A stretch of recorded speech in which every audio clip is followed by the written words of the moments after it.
Good evening and welcome to the Congo Hour. I am your host, Wayna Dobson. Of course, you do not have to guess. I am hosting the show by myself, and of course, you know why. It's Super Bowl Sunday.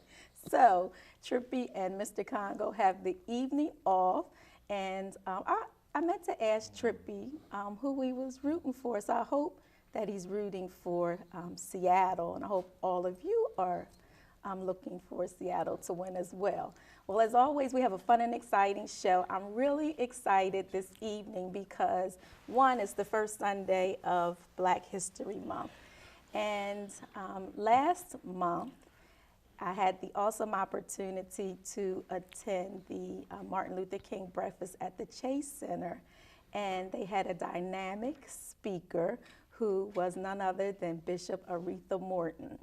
And actually, it was her birthday that she did the speech, so it was just great just to be there. And I asked her if she would be our first guest for Black History Month, just based on the speech that she gave. And I invited her. Of course, she said yes. So she is my first guest. And then her tag-along son, Dr. Donald, text to ask if he could come on. I think he wanted to come on because his mommy was coming on. I'm not sure. But anyway, because I had some people cancel at the last minute, I told him sure he can come on down. Well, he was already here, so I told him he could stay. And we have funeral announcements, we have some birthday announcement, and some community news. So I hope that you enjoy our show this evening. Welcome to the Congo Hour. Well, thank you so much for inviting me. You're welcome. Really, really. It was, I mean, when I was just listening to your speech, I was like, wow, this is so good. Wow. So I had to, I think I told you immediately. I think I caught you. You did. Yeah. You did. You called me before I left the building. Yes, and then I had to call you. Yeah, it was just so good. So I've had a lot of compliments. I really, every now and then I have what I call humility attacks. Mm-hmm. And of course, when I was asked to do it, I said, my Lord, what am I going to say? Because I've heard the other speakers that have been, Right. down through the years. And I said, well, I don't know what I'm going to say. So, of course, me and the Lord had to have a good long talk. And it worked out well. It really did. Good. Yeah. And then to be there with my friend, Vice President Biden. Yes. That was really that was was awesome. a nice It birthday was. gift. It really was. He and I've told this story 1,000 times, but when I became a bishop in 2003, he was the first one to kiss my ring. Really? Yeah. And I haven't cleaned it. Oh. Now I know that's not true. I haven't. I have haven't not cleaned dipped anything? this in any solution since he kissed this ring. I find that very hard to It's believe, true, just though. knowing how you are. It's true. All the rest of my stuff gets They clean, get but dipped this and everything, hasn't. but Yeah, not that one. yeah. But Yeah. that was a good birthday, Yeah. good birthday thing for Now, me. prior to you coming up with your message, do you mind sharing? I'm sure that you experienced some kind of something like racism or something growing up. Do you remember anything? Wayne, here and I think I kind of touched on this, and I double checked with my best friend Catherine, and I checked with Madeline. We did not really go through a lot of stuff because we were considered up north, number one, and the reality of it was we had our own. Gotcha. We had our everything. Right. The movies, the grocery stores, cleaners, our own cab company. I mean, we just had our own, and we really didn't have to go to anybody for anything. Gotcha. Yeah. So when, say for instance, when the Rialto Theater and the Lowe's Theater, decided that they were going to allow us to come, it really wasn't no big deal because we had Hopkins and we had the National Theater at first, which was under the direction of John Hopkins. And then from there, he tore that building down and built the Hopkins Theater. So we didn't care whether we went to the Lowe's or not, But being, and I had to laugh when I said this, but we were considered middle class. We had our own. I lived, 10th Street was classified as Teachers Row. And so it just wasn't anything. Wilmington Dry Goods is the only place, along with Mr. Swinger, that was on at 10th and Wilson. And there was a Sammy. He had a little confectionery store on East 11th Street. And then at 10th and Bennett, where Dendy's and them are now, there was like a confectionery store. But they're the only Caucasian folks that we dealt with. Now you said dry goods was. Dry goods, yeah. No, where was it? Dry goods was at 5th and Market. Oh, okay. All right, that's what I remember. Yeah, They yeah. had the best hot dogs. Oh my Lord, yeah. And then Miss Adams, who we went to school with her daughters, but Miss Adams had the little hot dog stand, and she used to make rice pudding. She had the best rice pudding in the world. You remember that? Yeah. Yeah. So dry goods, Mr. Swinger had, he gave us the opportunity to have a little book. And if mom needed cigarettes or mom needed some pork chops, you take the little book and you run over to Mr. Swinger's. He'd write down what you got, and then they pay when they got paid. Oh, okay. Yeah. And then Sammy, we got our stockings there. We got our stockings from Dry Goods.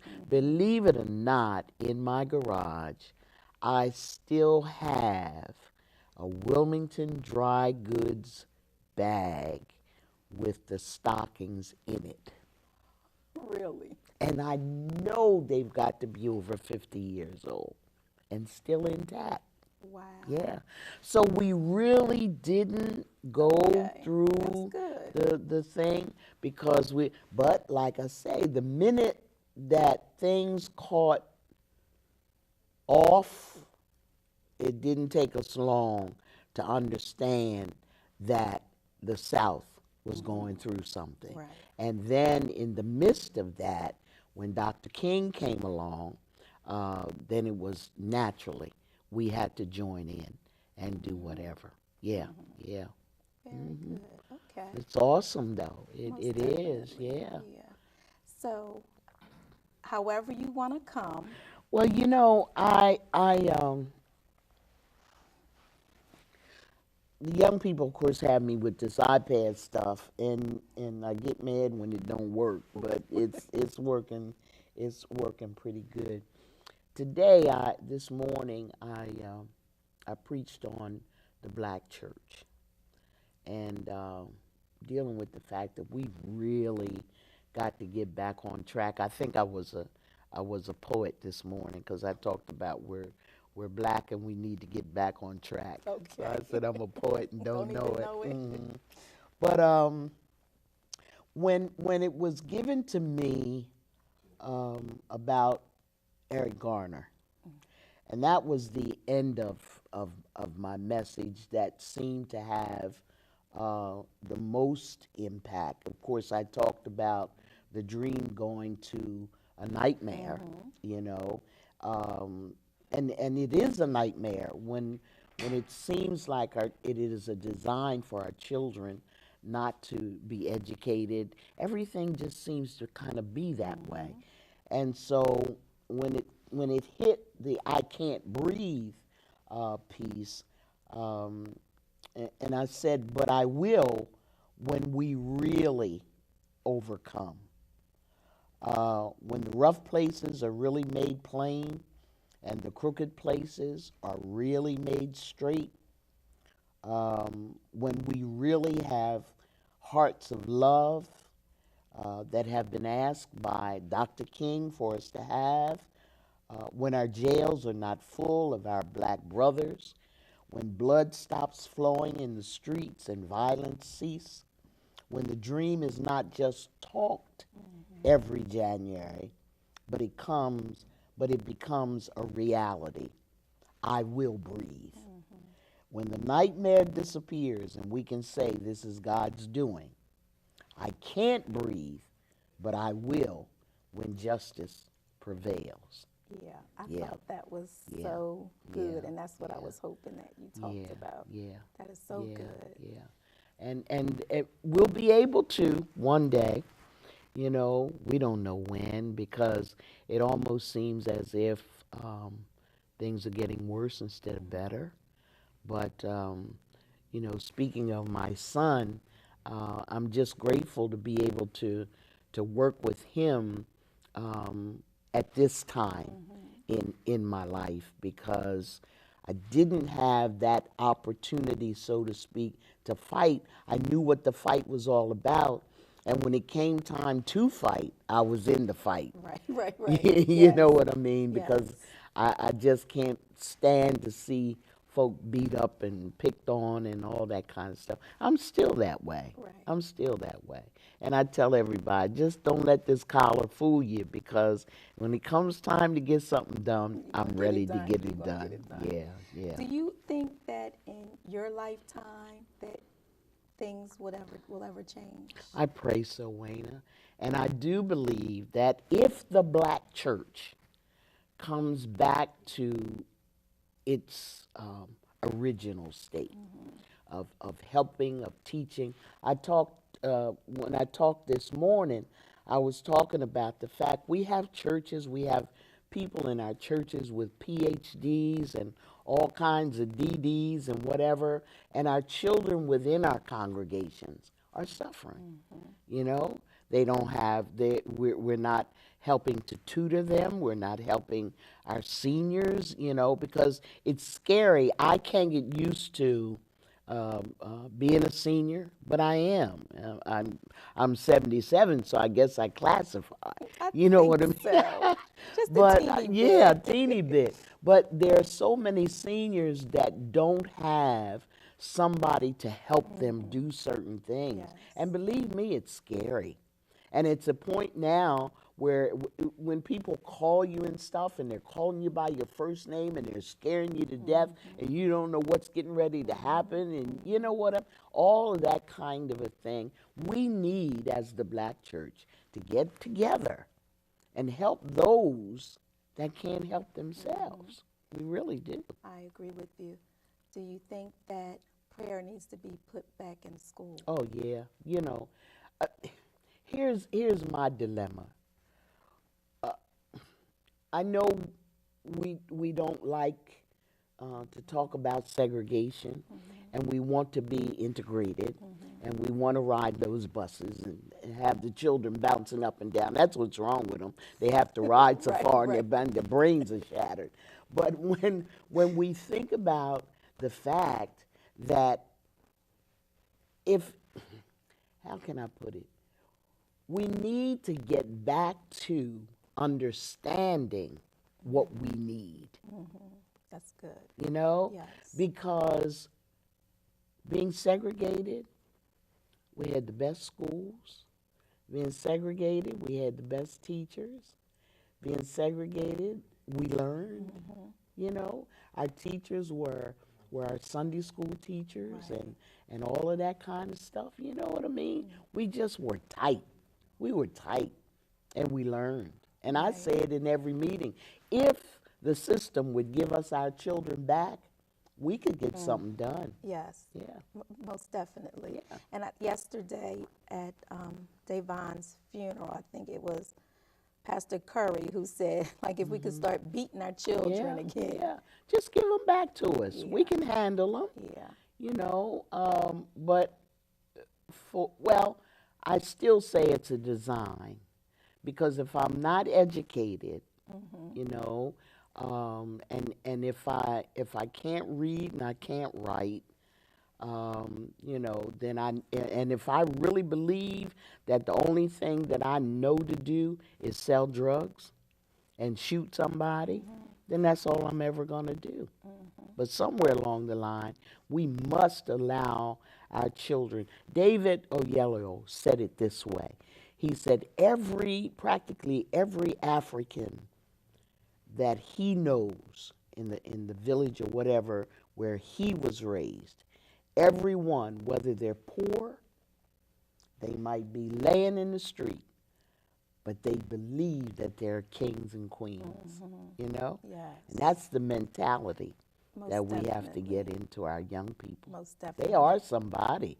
They just refuse to believe it. Right. I know Mr. Congo, he always talks about like the value system being put Yeah. back in the family, and it starts Yeah. at home. Yeah. Most Yeah. definitely. And prayer in schools, I mean, what's it going to hurt? Right. What is it? It's like taking the Ten Commandments off of the buildings and all that craziness. If you look, okay, one side of the Ten Commandments is for God. So if you don't want to deal with that, that's fine. But the other side tells us what to do with our fellow man. Right. What harm can it do? That's a good point. Yeah. Most What definitely. harm can it do? That's very Love your good. neighbor as yourself. Right. What harm does, I mean, Don't come kill, on. don't steal. Yeah, yeah. Yeah, I And agree if with we you. abided by that, I think we'd have a much better place to live. That's very good. Yeah. Yeah. Yeah. So is there anything before we end that you would like to say? No, I just thank you so much. And anytime that them guys want to stay home, Trippy and Sammy, you don't need them. I don't need them. Just give me a call. I'll come down. We can handle the show. Okay. They don't know what to do with it. No way. I'm gonna let them know. I'm gonna let you know. But it's funny because Trippy, he told me, I said I already knew that you wasn't coming. We've been texting all day. He didn't say anything. I'm like, I knew, but it's fine. Yeah. But I Yeah. thank you for Oh, thank you inviting so much me. for coming. Yeah, And then one day anytime. we'll all be able to breathe. Yes, we will. Yes. All Yes, right. we Thank will. you. Gonna take a very quick break, and I will be right back. Good evening, and welcome back to the show. I have to make sure that I say I want to give a shout out to Miss Tony Reed, whose son is Terrell. And Terrell says his mom loves watching the Congo Hour, and I promised him a few weeks ago that I would give her a shout out. So I hope Miss Tony is watching. And her son Terrell works at H.H. Gregg, and this is a public service announcement. He works at H.H. Gregg up on Concord Pike. He is there 7 days a week. If there was 8 days, he would be there as well. So if you are looking for any appliances, now they even have furniture, whatever your home good needs are, please go see Terrell and tell him that the Congo Hour sent you. So now my next guest, Dr. Donald Morton. I said, golly, like you was already on, I wish Trippy was here. You was already on the show before us. Now you got to come on this show. But welcome anyway. We're going to get that along. Is a We're going to tremendous, get along. I mean, what an introduction. Thank you so much for Can you this imagine warm if welcome. Trippy was here, what he would say? Yeah, absolutely. Yeah, so I'm glad that he's absent. No, but I'm happy to have you on in all Thank you. seriousness, because I think what you're doing is great. Thank you. So, and I'm glad that, I mean, it's time for people to step up, take a stand, and it's time for our generation, and don't get smart. Because we're about in the same. age, We are in okay? the same As generation. Trippy Yes. always says, I'm not in this generation. Right. But I think it's time for our generation to step up to the plate, and I don't necessarily want to say take over, but assist with those that have come before us. Absolutely. Yeah. The truth, and thank you again for allowing me to come. We stand and rest on the shoulders of giants, right? My mother is a giant. Most definitely. B.B. Coker is a giant. Ray Jones Avery, giants. And so we're privileged to have a path that has been laid before us and kind of a blueprint on what to do and how to be successful in advancing agendas. And so we pay homage really to those individuals. Mayor James Baker, Mayor Sills. So we're excited about what is happening new, but we also honor those things that have taken place. We just kind of took, Jamal Bryant would say, we took wheels and put spinners on it. That's good. You know, that's all, and kind of did something a little different and placed a little twist on it, but it's really the same core values of what makes Black people advance. Okay. So what made you want to start like really getting involved? Was there like a moment did a light bulb come on? What happened? Yeah, you know what? It's kind of like salvation, Wayna. You know, you can't always identify the thing that takes place. There was no burning bush for me. It was just something that I felt like we needed to do. Back in 2013, you'll remember, we did the Complexities of Colors conversation at the University of Delaware. Kia Congo was a part of that. You know, she helped to kind of orchestrate that and raise a bunch of money for that. Jessica Mann at Drexel University and a bunch of others helped to coordinate that effort. And out of that, we understood that we just couldn't have the conversation without developing some action plan that would advance our people, right? And so we developed the agenda in 2014, almost to the year's anniversary of the conversation that we had. And, you know, we had phenomenal people in the room. Mayor Baker, my mom, B.B. Coker, Marla Blunt. Yeah, Marla was in the room. She was a co-convener of that conversation. And what was amazing was we had kumbaya moments where everybody got along, and then we had very vehement disagreements in that space. But we were able to come out of the room unified and clear about the fact that all of us needed to participate in a communal advancement. And I think that's what we were able to do. So out of that conversation, 11 pillars developed. Some of the things that Mom talked about a moment ago, family stuff. We've got to get back to the Black family and what that means. Introducing fathers. I wish I had my clapper, right? Yeah. So it's introducing fathers back into family. I hope Tamara's watching. Right.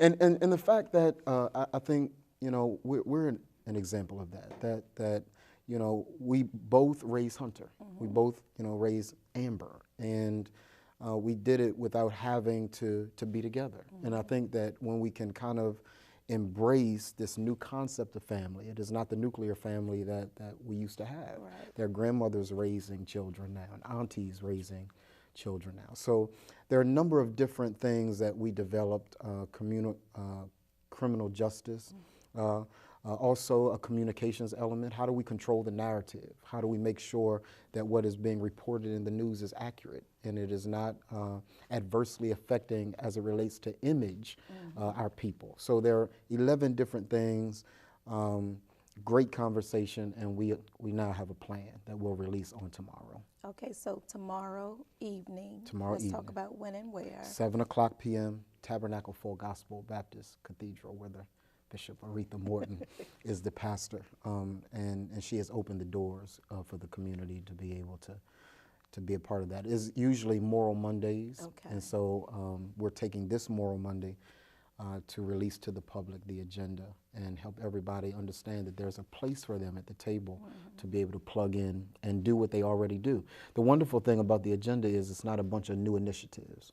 It's also a bunch of collaborations, people that are doing the work already coming to the table, so that the people that we elected understand that we're now one. Right. So you're not having pockets of individuals all over the place. Everybody has come to the table. We're advancing at the same time, and you're going to have to deal with now this group of individuals that are doing the same thing at the same time, moving in the same direction. That's good.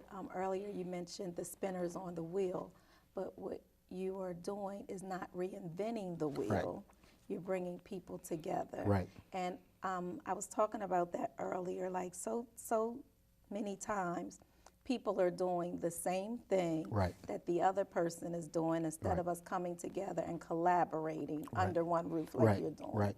And the truth of the matter is there's some political prowess to that, because politicians don't pay attention to these different pockets. They pay attention when everybody's coming in the same direction, everybody's saying the same thing. And so, you know, I want to celebrate individuals and groups. The Urban League is at the table. The ACLU is at the Okay. table. So not just individuals, but organizations have come and said, let's all work together to make this thing happen. So whether it's criminal justice, whether it's education, Ms. Ray Jones Avery, there's none better, right? And so we are a part of what the governor pulled together. So we've been in conversations with that group to kind of understand what they're doing and how we fit with them and how they fit with us. And so it's a good day. Very good.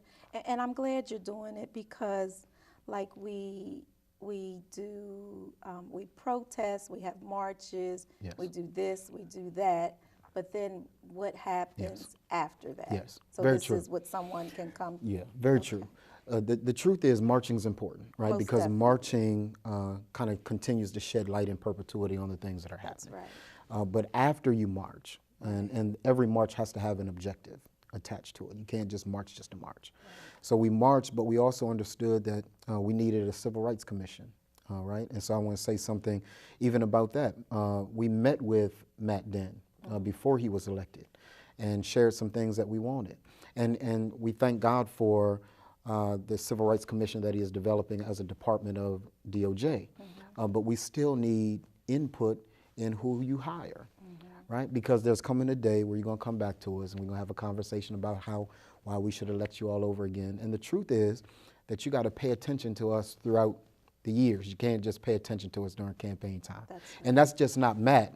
That's even black elected officials, right? So everybody is being scrutinized now because our communities are tired. We're seeing a lot of social decay, and no matter what your skin hue is, we need you to pay attention to what's happening in our communities. And if you don't, we're going to grade you appropriately, and if you don't, we're going to we'll elect somebody else. That's good because election time is coming. Absolutely, very it is. Quickly. Yes. Yeah. Yes. That's good. And we had Attorney General Matt Dinn on the show last week. Okay.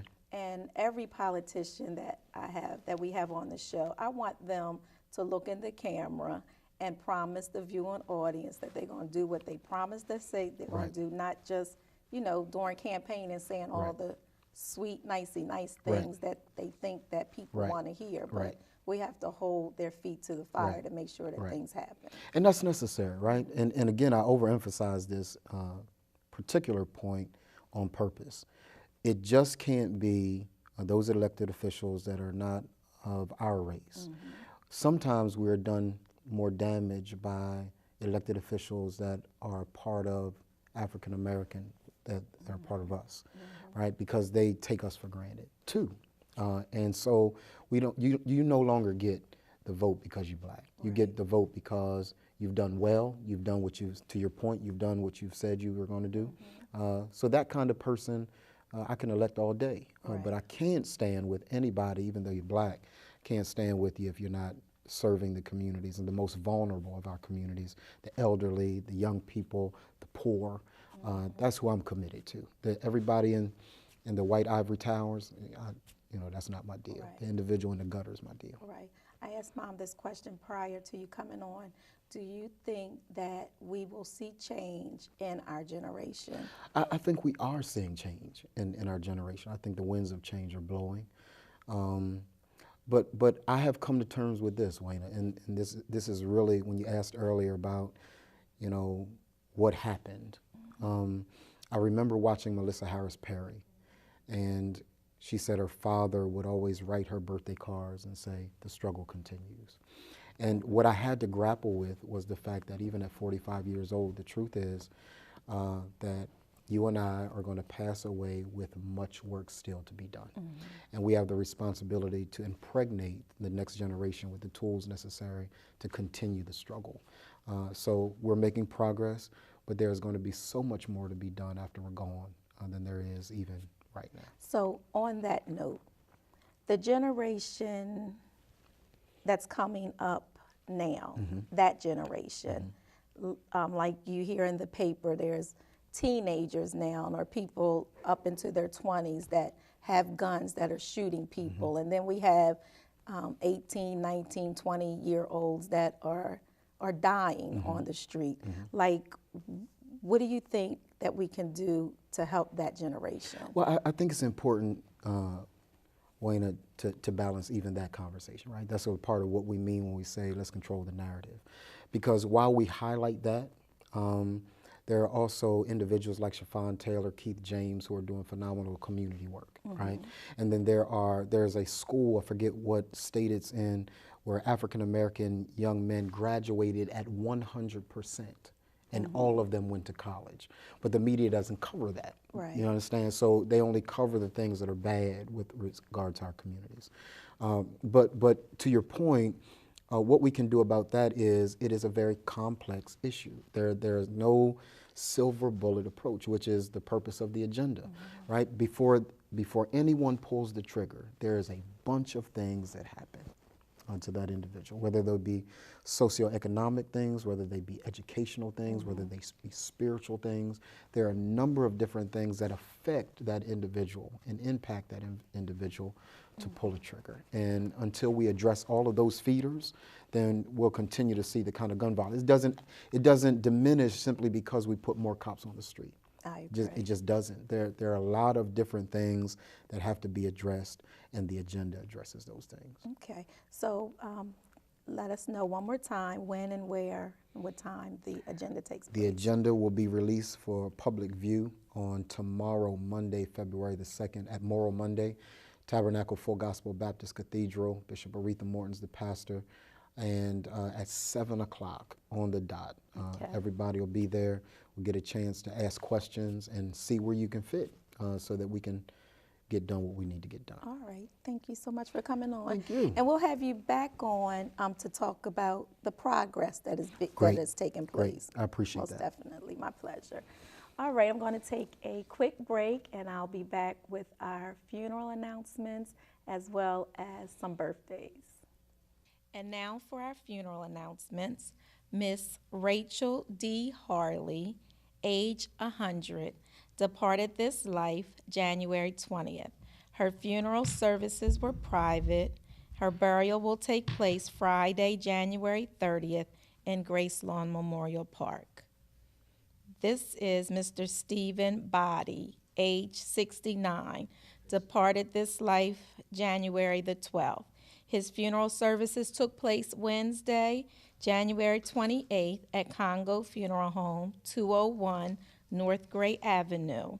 His burial will take place in Union Hill Cemetery in Kennett Square, PA.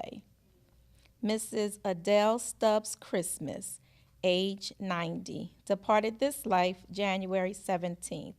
There was a public viewing Thursday, January 29th at Congo Funeral Home, 201 North Gray Avenue, followed by a graveside service at Lower Brandywine Presbyterian Cemetery. Mr. Alvin Saunders, age 58, departed this life January 17th. His funeral services took place Friday, January the 30th at Congo Funeral Home, 201 North Gray Avenue. His burial took place in Delaware Veterans Cemetery. Mr. Davon E. Lindsay, age 20, departed this life January the 18th. His funeral services took place on yesterday, January 31st, at Ezon Fair Baptist Church. His burial took place in Gracelawn Memorial Park. Mrs. Arana B. Cooper, age 64, departed this life January the 16th. Her funeral services took place Friday, January 30th at Congo Funeral Home, 201 North Gray Avenue. Her burial was private.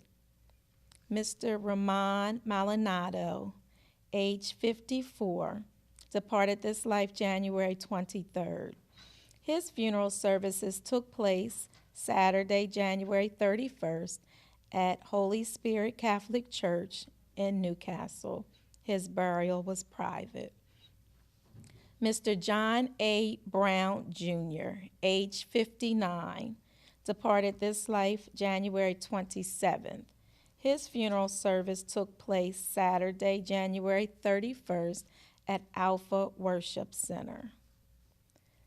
Mrs. Eunice Griffin, age 90, departed this life January 25th. Her funeral service took place Saturday, January 31st at Ebenezer Baptist Church. Her burial was held in Grace Lawn Memorial Park. Elder Betty R. Robinson, age 75, departed this life January 26. Her funeral service will take place 10 a.m. Monday, February the 2nd at Apostolic Temple True Church of Christ, 215 Main Street in Stanton, Delaware. Her viewing is from 9 to 9:45 a.m. only, and burial will take place in Grace Lawn Memorial Park.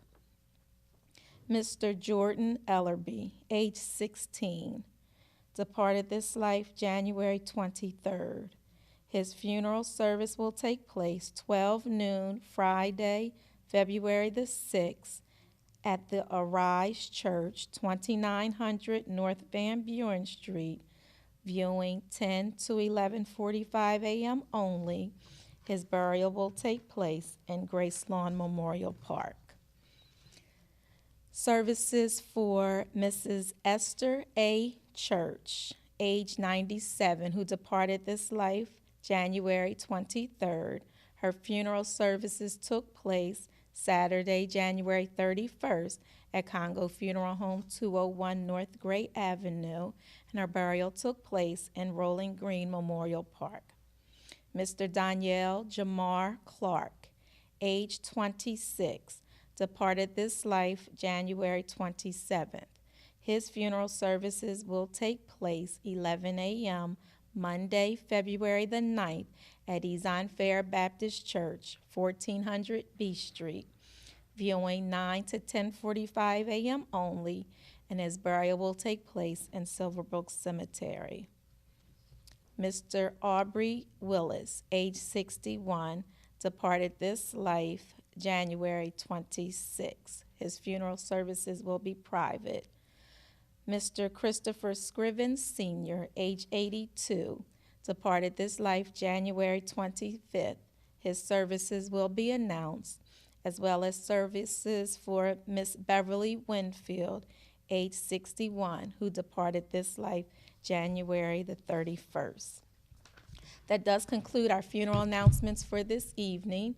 If you have any questions, you can give us a call at 652-8887, or you can go to our website at www.congofuneralhome.com. And on behalf of all of us at Congo Funeral Home, we would like to thank the families for entrusting us with their loved one during their time of bereavement. And now, going to announcements. Cornerstone Fellowship Baptist Church is recruiting a full-time minister of music. Interested candidates with a degree in music, can play a piano, and can direct and teach a choir, please call the church at 762-9601. Once again, the telephone number is 762-9601, and this is for Cornerstone Fellowship Baptist Church recruiting for a minister of music. We have a birthday picture. This is happy birthday to Deacon James Henry, and this is from your entire family. And I was told that they've been celebrating his birthday all weekend long. So happy birthday to Deacon James Henry. Also happy birthday to Jenny Smith, and that's from your friend Merle Bradley. And also, Miss Muriel will be celebrating her birthday on Friday, February the 6th. So I want to say happy birthday to her. Wilmington High School class of 73 presents an old school, red, white, and you Valentine's Day affair, Saturday, February the 14th, from 9 p.m. to 1 a.m. will be held at the Longshoreman Union Hall, 200 South Claymont Street, It is a BYOB and a BYOF. So it's bring your own bottle and bring your own food. Tickets can be purchased at the Youth Entrepreneurs 2, which is located at 390 Concord Avenue, from Tuesday through Thursday from 1 p.m. to 7 p.m. and Saturdays 12 to 3. You can also call Miss Francis at 333-4642. Once again, the number is 333-4642. Minister Potts and the House of God for All People presents Family and Friends Prayer Conference 2. Family is important. It's going to be held Saturday, February the 21st at St. Paul's UME Church, 3114 North Market Street. The time is 5 p.m. to 9 p.m. And the first, and I don't know how long this is going to last, but the first 100 callers to call a number will receive a free ticket. And it says every Sunday leading up. So the telephone number is 290-7321. Once again, the number is 290-7321. Tell Elder Potts you just heard Waiting on the Congo Hour and you want your free ticket. And so once again, it's going to be Saturday, February 21st at St. Paul's Church. That does conclude the Congo Hour for this evening. I pray that you enjoyed the show. If you would like to be a guest on the show, you can give me a call directly at 521-7325. That's 521-7325. I've been getting a lot of calls lately, like sort of people wanting to come on at the spare of the moment. I try to be very organized. I book at a month out. So right now I'm already booking in March. I have a few slots open for March. But if you know that you have something coming up, let's say in April or May, you want to make sure that you give me a call as soon as possible so that I can get you on the calendar. My number once again is 521-7325. Thank you so much for tuning in, and I pray that this week is the best week of your life. God bless and good night.